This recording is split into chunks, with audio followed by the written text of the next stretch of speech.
আপনারা দেখছেন একুশে টেলিভিশন।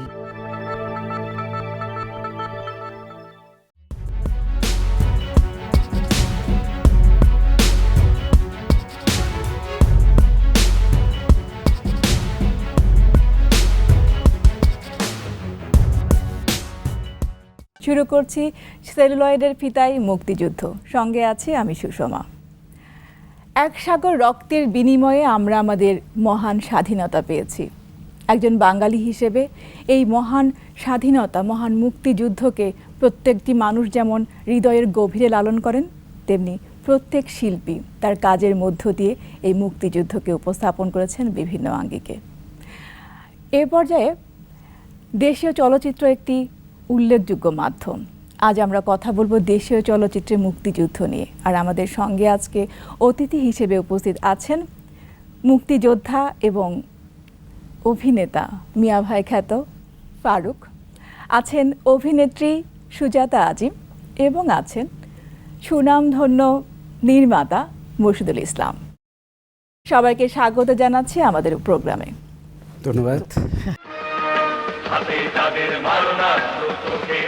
বাংলাদেশের জন্মলগ্ন থেকে বিভিন্ন সময় মুক্তিযুদ্ধ বিষয়ক বিভিন্ন চলচ্চিত্র নির্মাণ হয়ে আসছে। এই চলচ্চিত্রগুলোতে প্রত্যক্ষ ও পরোক্ষভাবে উঠে এসেছে যুদ্ধের ভয়াবহতা। সে সঙ্গে উপস্থাপন করা হয়েছে যুদ্ধ শরণার্থী বা পালিয়ে বেড়ানো মানুষের জীবনাবেগকে।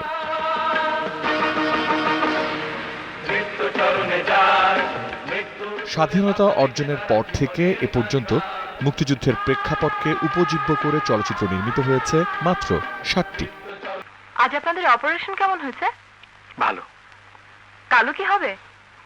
এর মধ্যে কয়েকটি চলচ্চিত্রের রয়েছে পর্দার পেছনের এমন কিছু গল্প ও সাফল্য যা ওই চলচ্চিত্রগুলোকে দিয়েছে ভিন্ন এক মাত্রা।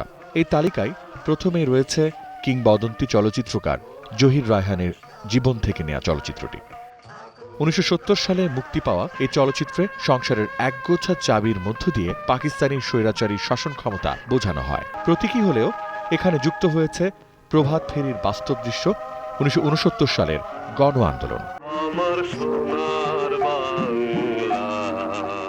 এ চলচ্চিত্রে ব্যবহৃত আমার সোনার বাংলা ও আমার ভাইয়ের রক্তে রাঙানো 21শে ফেব্রুয়ারি গান দুটির একটি স্বাধীন বাংলাদেশের জাতীয় সঙ্গীত, অন্যটি 21-এর গান হিসেবে সবার হৃদয়ে জায়গা করে নিয়েছে।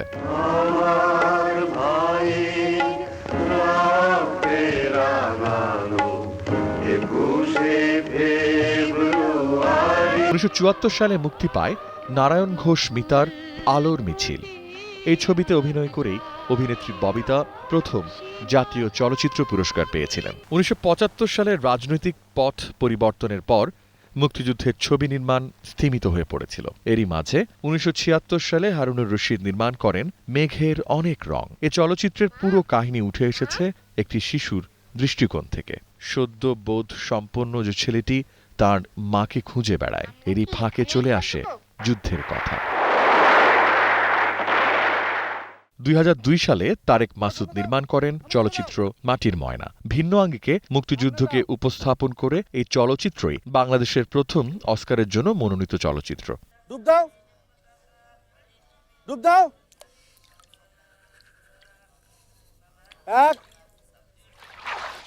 সব্যসাচী লেখক সৈয়দ শামসুল হকের মুক্তিযুদ্ধ ভিত্তিক উপন্যাস নিষিদ্ধ লোবান অবলম্বনে 2011 সালে মুক্তি পায় নাসিরুদ্দিন ইউসুফ বাচ্চুর গেরিলা।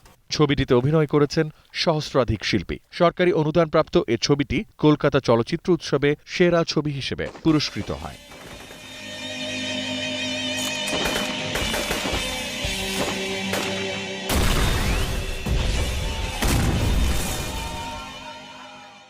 একই বছর সরকারি অনুদানে মোহাম্মদ জাফর ইকবালের জনপ্রিয় একটি শিশুতোষ উপন্যাস অবলম্বনে আমার বন্ধু রাশেদ ছবিটি নির্মাণ করেছেন মুর্শিদুল ইসলাম। 1971 সালে মফস্বল শহরের কয়েকজন কিশোর কিভাবে মুক্তিযুদ্ধের সঙ্গে জড়িয়ে পড়ে তারই কিছু চিত্র ফুটে উঠেছে গল্পে। 80-র দশকের প্রথম দিকে শুরু হয় স্বল্পদৈর্ঘ্য চলচ্চিত্র নির্মাণ। এর মধ্যে রয়েছে আগামী, এক সাগর রক্তের বিনিময়ে, সূচনা, ধূসর যাত্রা, শাহরিয়ার কবিরের উপন্যাস ৭১-এর যিশু অবলম্বনে ছবি ৭১-এর যিশু। উল্লেখ্য, একাত্তরে মুক্তিযুদ্ধ চলাকালীন সময়ে বেশ কিছু প্রামাণ্যচিত্র নির্মিত হয়। এর মধ্যে উল্লেখযোগ্য জহির রায়হানের স্টপ জেনোসাইড ও a state is born. Alamgir Kabir তৈরি করেন লিবারেশন ফাইটার্স। বাংলাদেশের পক্ষে বিশ্ব জনমত সৃষ্টিতে এসব প্রামাণ্যচিত্রের বিশেষ ভূমিকা অনস্বীকার্য।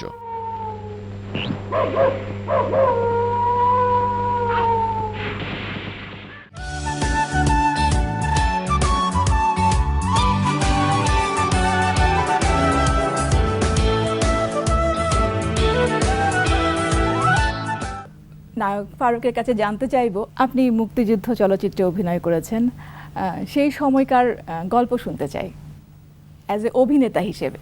একদম স্বাধীনতার পরপর ছবিটা শুটিং আরম্ভ হয়েছিল। ছবিটার নাম ছিল জল্লাদের দরবার। ওটাতে বাংলাদেশের তখনকার আমলের অনেক সিনিয়র আর্টিস্ট অভিনয় করেছিল, কিন্তু ছবিটা শেষ হয়নি। কেন? এটা প্রডিউসারের কারণে হয়নি। তারপরে যে ছবিটি হয়েছে সেটি হলো ওরা 11 জন। আর আমার বেলা যেটা এসছে এটা হলো আতা ভাইয়ের আবার তোরা মানুষ। তো আবার তোরা মানুষ এটা ছিল ওই মুক্তিযুদ্ধের, এটাকে একটা ঘটনা বলা যায় যে যুদ্ধের একটা লাখো ঘটনার একটা ঘটনা। এমন না যে সেটা একটা বিরাট কিছু, আমার মনে হয়নি। আমার মনে হয়েছে কতগুলো ছেলে যারা যুদ্ধে গিয়েছিল, ব্যাক করেছে, ব্যাক করে তারা কি দেখছে যে কি জন্যে আমরা দেশটাকে স্বাধীন করেছি। তো সব মানুষ তো এক না, এটা হলো একটা ছোট্ট ঘটনা, সেটাকেই তুলে ধরা হয়েছে যে এটা কেন হবে। কিন্তু এটা আমার কেন জানি মনে হয়, কেন আতা ভাই তো অনেক বড় মাপের একজন artist, maker, writer, what not. উনি মিউজিক থেকে আরম্ভ করে, গান থেকে আরম্ভ করে সব তিনি করেছেন। তার মতো গুণী লোক যে বানিয়েছেন, এটা অপূর্ব একটা চিন্তাধারার থেকে তিনি বানিয়েছেন। ওটা নিয়ে কথা বলতে চাই না, কিন্তু আমার কেন জানি মনে হয়েছে এটাকে আরো মানে একটু লম্বা করা যেত। লম্বা করলে ক্যারেক্টারগুলো আরো সুন্দর হয়ে আসতো। এটা ইদানিং কালে আমি দেখার পর মানে এটা যে ফারুক ভাইয়া তো বলতে চাচ্ছেন যে এটা যে একটা ব্যতিক্রম। ব্যতিক্রম তো বটেই, অবশ্যই ব্যতিক্রম। মানে এই ঘটনাগুলো মুক্তিযোদ্ধারা ফ্রাস্ট্রেটেড এবং তার একটু বিপথে চলে গেছে কেউ কেউ, যেমন ভাই তাদেরকে বলা হচ্ছে আবার তোরা মানুষ হ। এখন আমি সুজাতা আজিমের কাছে জানতে চাইবো, আপনি তো আলোর মিছিলে অভিনয় করেছেন এবং মুক্তিযুদ্ধও দেখেছেন। মুক্তিযুদ্ধ দেখে এবং মুক্তিযুদ্ধ ভিত্তিক চলচ্চিত্রে অভিনয় করতে কেমন লেগেছে? মুক্তিযুদ্ধ ভিত্তিক ছবি আমি সেরকম পাইনি, আমার খুব দুঃখ লাগে। কেন? আমরা আমাদের এত বছর পরে, স্বাধীনতার এত বছর পরেও মানে মুক্তিযুদ্ধ ভিত্তিক চলচ্চিত্র যতটা হওয়া উচিত না, ছিল। মুক্তিযুদ্ধ এত বছর 9 মাস হয়েছিল মুক্তিযুদ্ধ, না এখন পর্যন্ত বলছি। হ্যাঁ এখন। তো এটা কেন হলো না সেটা আমি বলতে পারবো না, কারণ হয় নাই আমাদের এখানে। হাতে গোনা কয়েকটা হয়েছে। আবার তোরা মানুষ হ, ওরা 11 জন, আলোর মিছিল যদি মুক্তিযুদ্ধ ধরি। এটা আরেকটা ছবি আমি করেছিলাম, সেটা মুক্তি পাইনি, সেটা হচ্ছে বাংলার বুক। একটু আগে ফারুক ভাই বলল ওটা নাকি চুরি হয়ে গেছে আর কি। ওটা খুব সুন্দর। বাংলার বুকের মধ্যে কিছু ডকুমেন্টস ছিল, যেটা অরিজিনালি স্বাধীনতার যুদ্ধের কথাগুলো, যেটাকে দলিল বলা যায় আমজাদের। এটা টোটাল জিনিসটা কোথায় গায়েব হয়েছে আজ পর্যন্ত কেউ বার করতে পারেনি। ওটার মধ্যে আমি নায়িকা ছিলাম আর কি, এবং গল্পটা খুবই সুন্দর ছিল। তারপর ওটা কেন যে হলো না, আমি এটা জানতাম না যে চুরি হয়ে গেছে। আমি ফারুক ভাইয়ের মুখে শুনলাম, হঠাৎ বন্ধ হয়ে গেল। তারপরে শিডিউল নেওয়ার পর আমজাদ ভাই শুটিং করলো না। তারপরে বললাম আমজাদ ভাইকে, আগে যেমন কাউকে শিডিউল দিলে ওই শিডিউলটা যদি কাজ না করে তাকে জিজ্ঞেস করে কিন্তু আরেকজনকে দিতে হতো, তাই না ফারুক ভাই? তো আমি বললাম, আমজাদ ভাই আপনি তো শিডিউল দিয়েছেন, তো আপনি শিডিউল শুটিং করবেন, আপনার তো কোনো খবর নেই। বলছে না করবো না। আমি কেন? বললো না কেন, যিনি বললো যে এটা বোধহয় হবে না রে সুজাতা, এটা বোধহয় বন্ধ হয়ে গেল, এইটা বললো আর কি। তারপরে এমনি বন্ধ। কিন্তু ওইটা যদি হতো তাহলে আমার মনের কিছুটা আশা পূরণ হতো যে আমি একটা মুক্তিযুদ্ধ ছবির উপরে আমি অভিনয় করেছি আর কি। আলোর মিছিলে পুরাটা রাজ্জাকের উপরে ছিল, মুক্তিযোদ্ধার ববিতার উপরে ছিল। আলোর মিছিল, ববিতার নাম ছিল আলো আর কি। তো তার মৃতদেহটা মিছিল করে নিয়ে যায়। ফারুক ভাই ছিল ববিতার সাথে, আমি ছিলাম রাজ্জাকের সাথে। তো ওইটা একটু অভিনয় করে যাই হোক একটু মনে শান্তি দিই শান্তি। অন্তত পক্ষে।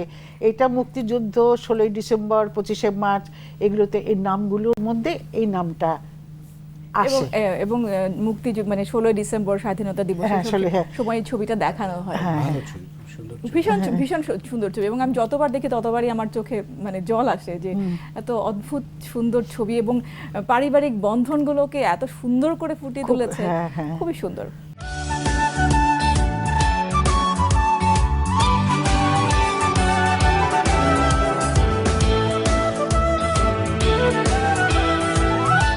ইতিহাস কিন্তু আবার সময় যত যায় তত কিন্তু ইতিহাস অনেক বেশি নিরপেক্ষ হয়। একটা সময় গেছিল যখন আমরা মুক্তিযুদ্ধের ইতিহাসই একটা প্রজন্মকে ভুলিয়ে দেওয়ার চেষ্টা করেছিলাম। তো সেইটা আমি স্বীকার করলাম যে সেই প্রজন্ম হয়তো মুক্তিযুদ্ধ জানে না সেইভাবে, কিন্তু সেই সময়টা কিন্তু আমরা পার হয়ে এসেছি। এখন দীর্ঘ সময় ধরে আবার আমরা সঠিক ইতিহাস জানতে পারছি। সুতরাং এখনকার প্রজন্ম তো মুক্তিযুদ্ধ জানছে। ওদের জগৎটা ইউটিউবের মধ্যেই, ইন্টারনেট কেন্দ্রিক জীবন। এখান থেকে হয়তো কেউ না কেউ উঠে আসবে যে হয়তো মুক্তিযুদ্ধ ভিত্তিক চলচ্চিত্র নির্মাণ করতে চাইবে। তার ক্ষেত্রে আসলে সঠিক মুক্তিযুদ্ধ ভিত্তিক চলচ্চিত্র নির্মাণের ক্ষেত্রে তার আসলে কি কি বিষয় মাথায় রাখা উচিত বলে আপনি মনে করেন? প্রথমত তাকে মুক্তিযুদ্ধের ইতিহাসটা তো জানতে হবে সঠিকভাবে। দ্বিতীয়ত হচ্ছে মুক্তিযুদ্ধটাকে ধারণ করতে হবে, বুকে ধারণ করতে হবে, মুক্তিযুদ্ধকে ভালোবাসতে হবে। মানে এখনকার প্রজন্মকে আমি বলছি। ছবি তো আমরা ফিচার ফিল্ম যখন বলি তখন কিন্তু হুবহু ইতিহাসের চিত্রায়ন হয় না, তখন এর সাথে অনেক কিছু মেশাতে হয়, অনেক কাল্পনিক বিষয় থাকে। কিন্তু মাথায় রাখতে হবে যেন আমি ইতিহাসটাকে আবার ভুল দিকে ব্যাখ্যা না করি, সেই জিনিসটা মাথায় রেখেই কাল্পনিক ব্যাপারটা বানাতে হবে। সুতরাং তাকে অনেক বেশি মুক্তিযুদ্ধটাকে ধারণ করতে হবে বুকের মধ্যে, এটা তো বটেই। আর যখন একটা ছেলে বা মেয়ে চলচ্চিত্র বানাতে আসবে তখন কিন্তু চলচ্চিত্র মাধ্যমটা সম্পর্কে তার জানতে হবে। এবং চলচ্চিত্র মাধ্যম বলতে শুধুমাত্র টেকনিক জানলাম, আমি টেকনোলজি জানলাম অনেক বেশি, যেটা আজকালকার ছেলে মেয়েদের মধ্যে বেশি প্রবণতা দেখা যায়, সেইটা কিন্তু বড় কথা না, সেটা জানতে খুব বেশি সময় লাগে না। আসল কথা হচ্ছে চলচ্চিত্রের নান্দনিক দিকটা জানতে হবে, চলচ্চিত্র বোধটা নিজের মধ্যে তৈরি করতে হবে, এবং সেই জন্য প্রচুর ছবি দেখতে হবে, দেশি বিদেশি ভালো ছবি দেখতে হবে, দেখে কিন্তু চলচ্চিত্র বোধটা নিজের মধ্যে তৈরি করতে হবে। এইগুলো দিয়ে যদি কেউ যদি সততার সাথে ছবিটা বানায়, 100% সৎ থেকে নিজের প্রতি, দর্শকের প্রতি, সমাজের প্রতি, দেশের প্রতি সৎ থেকে ছবিটা বানায়, আমি বিশ্বাস করি নিশ্চয়ই সে ভালো ছবি বানাতে পারবে। সেটা শিল্পের সঙ্গে কিন্তু অসৎ হলে চলে না, সেই শিল্প কিন্তু শিল্প হয়ে ওঠে না আর শেষ পর্যন্ত। এই মুক্তিযুদ্ধ নিয়ে অনেক চলচ্চিত্র নির্মিত হয়েছে, এখনও হচ্ছে, কিন্তু আর্কাইভ যদি বলি আমি, যে সংরক্ষণের যে জায়গাটা সেটা আসলে কতটুকু আছে আমাদের দেশে? সেইটা এখন আমি বলবো আছে বেশ ভালোই। মানে আমাদের যেটা বাংলাদেশ ফিল্ম আর্কাইভ, সেটার কিন্তু এটার সৃষ্টি হয়েছিল 40 বছর আগে, 1978 সালে। কিন্তু দীর্ঘদিন আর্কাইভটা খুব ভালো ছিল না, আমার কারণ তার কোনো নিজস্ব জায়গা ছিল না। অনেক সংগ্রহ নষ্ট হয়ে গেছে আর্কাইভে, অনেক দুর্লভ সংগ্রহ নষ্ট হয়ে গেছে। আলমগীর কবিরের ধীরে বহে মেঘনার মতো ছবি নষ্ট হয়ে গেছে, আর অনেক ছবি নষ্ট হয়ে গেছে। কিন্তু এখন কিন্তু আর্কাইভ নিজস্ব ভবনে গেছে, আর্কাইভে ফিল্মগুলো ভালো মতো সংরক্ষিত হচ্ছে। সুতরাং এখন আমি বলবো যে ভালোভাবে আর্কাইভিংটা হচ্ছে আমাদের দেশে, আর পৃথিবীর অনেক দেশেই কিন্তু এত ভালো আর্কাইভ নাই। কথা বলতে বলতে আমরা একেবারে অনুষ্ঠানের শেষ প্রান্তে এসে পৌঁছে গেছি। দর্শকদের উদ্দেশ্যে যদি কিছু বলেন আপনারা। ফারুক ভাই। আপনাদের কাছে আমার একটা কথা থাকবে, দেশকে ভালোবাসুন, দেশের মাটিকে ভালোবাসুন, ভালো থাকবেন। আপনাদের সবার দীর্ঘায়ু কামনা করি। সুজাতা। আমার একটা অনুরোধ থাকবে আপনাদের কাছে, আপনারা সিনেমা হলে গিয়ে আমাদের সিনেমা দেখুন। আপনারা আছেন বলে আমরা আছি, আপনারা ভালোবাসেন বলে আমরা এখনো জীবিত আছি। আপনারা ভালো থাকবেন। ভাই। না, দর্শকদের তো ওই যেটা সুজাতা আপা বললেন, অবশ্যই সিনেমা হলে যে ছবি দেখার কথা বলবো, শুধু মুক্তিযুদ্ধের ছবি না, যে কোনো ভালো ছবি, যে কোনো ছবি সিনেমা হলে যেয়ে দেখার জন্য বলবো। আরেকটা জিনিস, যেহেতু মুক্তিযুদ্ধের ছবি নিয়ে আমরা কথা বলছি আজকে, এই যে মুক্তিযুদ্ধটা আমরা করেছিলাম 71-এ, আমরা কিন্তু কতগুলো লক্ষ্য নিয়ে আমরা যুদ্ধটা করেছিলাম।